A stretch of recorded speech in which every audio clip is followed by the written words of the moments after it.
السلام عليك يا أبا عبد الله. السلام عليك يا ابن رسول الله.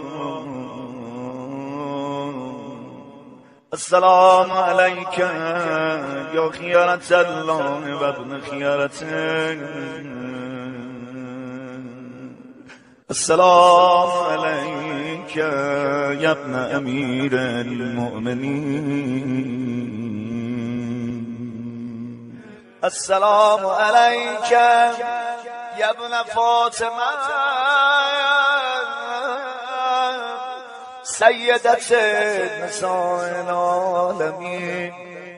السلام عليك يا ثار الله وابن ثاره والوتر المبتور. السلام عليك وعلى الأرواح التي هلت بفنائك. عليكم مني جميعا سلام الله أبدا ما بقيت وبقي الليل والنهار. يا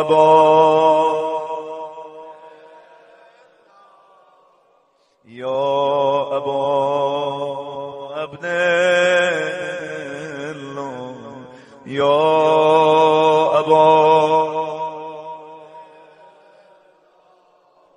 لقد عظمت الرزية وجلت وعظمت المصيبة بك علينا وعلى جميع أهل الإسلام، وجلت وعظمت مصيبتك في السماوات على جميع أهل السماوات. فلعن الله أمة أسست أساس الظلم والجبر عليكم أهل البيت. ولعن الله أمة دفعتكم عن مقامكم وأزالتكم عن مراتبكم التي رتبكم الله فيها. ولعن الله أمة قتلتكم. ولعن الله الممهدين لهم بالتمكين من قتالكم. برئت إلى الله وإليكم منهم ومن أشيائهم وأتباعهم وأوليائهم. يا أبا عبد الله.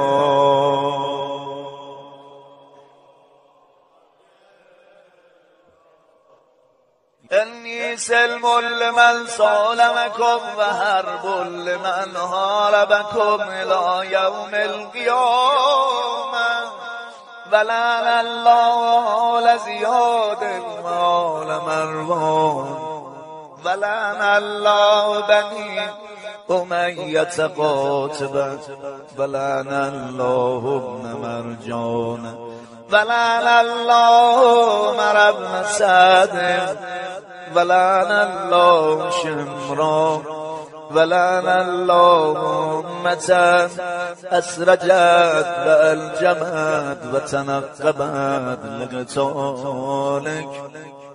بأبي أنت وأمي لقد أظم مصابي بك. فأسأل الله الذي أكرم مقامك وأكرمني بك أن يرزقني طلب ثارك مع إمام منصور من أهل بيت محمد صلى الله عليه وآله. اللهم اجعلني عندك وجيها بالحسين عليه السلام في الدنيا والآخرة. يا أبا عبد الله. إني أتقرب إلى الله وإلى رسوله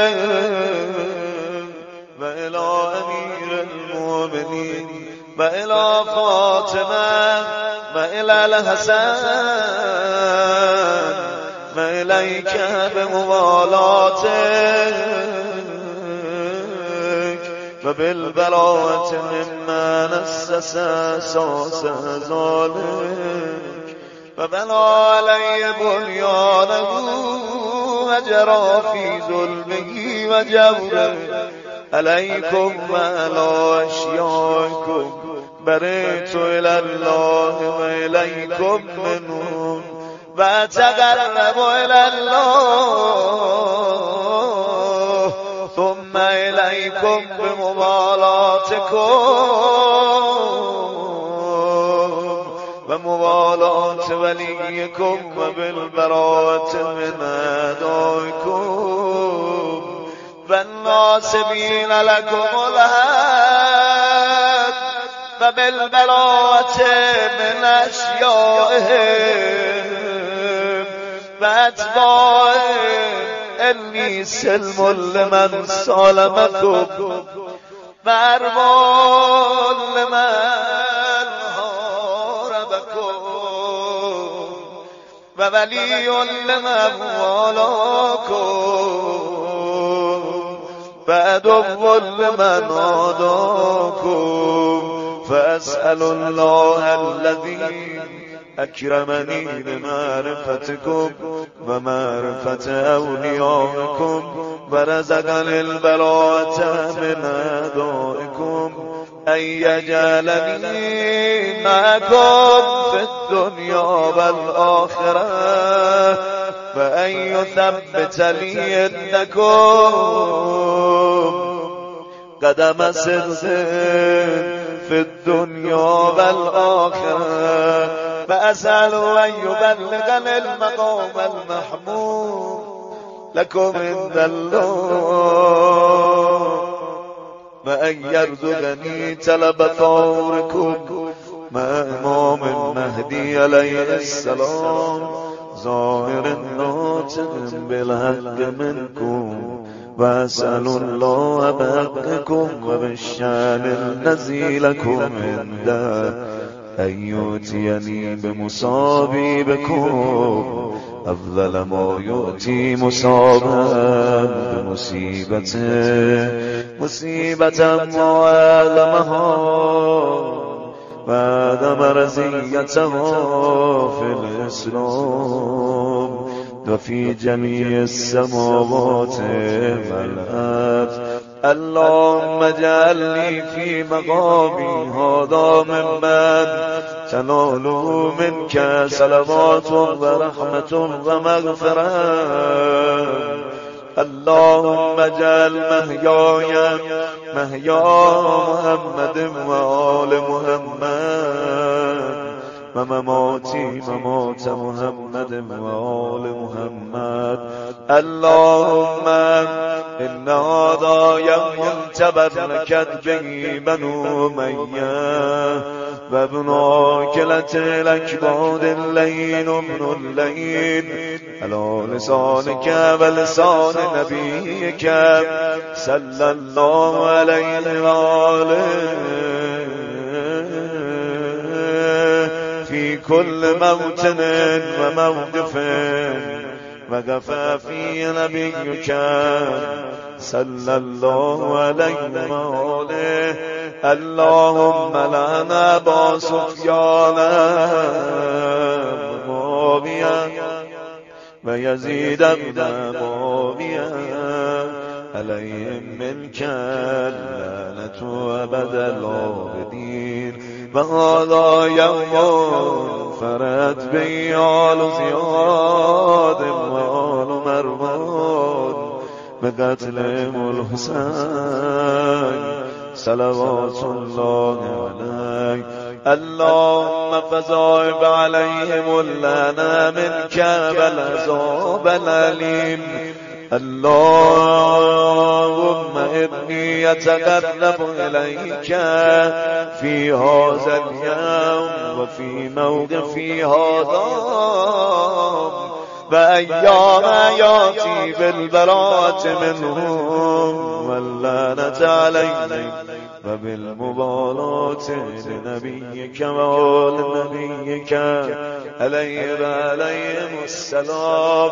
سرمایه محبت زهراست دین من دین خیش را به تو دنیا نمیدم. اللهم لعن اول ظالم ظلم حق محمد و آل محمد و آخر تابع له علی ذلک. اللهم لعن الاصابة التي جاهدت الحسين و شاید و باید و تابت علی قتله. اللهم لعنهم جمیعا مئة مرة. السلام علیک یا ابا عبدالله وعلى الأرواح التي هلت بفنائك. عليك مني سلام الله أبدا ما بقيت وبقي الليل والنهار ولا جعله الله آخر لحظ مني لزيارتكم. السلام على الحسين وعلى علي بن الحسين وعلى أولاد الحسين وعلى أصحاب الحسين مئة مرة. اللهم خص أنت أول ظالم باللعن مني وابدأ به أولا ثم لعن الثاني والثالث والرابع. اللهم لعن يزيد خامسا فلعن عبيد الله بن زياد وابن مرجان وعمر بن سعد وشمرا وآل أبي سفيان وآل زياد وآل مروان إلى يوم القيامة. اللهم لك الحمد حمد الشاكرين لك على مصابهم. الحمد لله على عظيم رزيتي. اللهم ارزقني شفاعة الحسين يوم الورود وثبت لي قدم صدق عندك مع الحسين وأصحاب الحسين الذين بذلوا وجههم دون الحسين عليه السلام.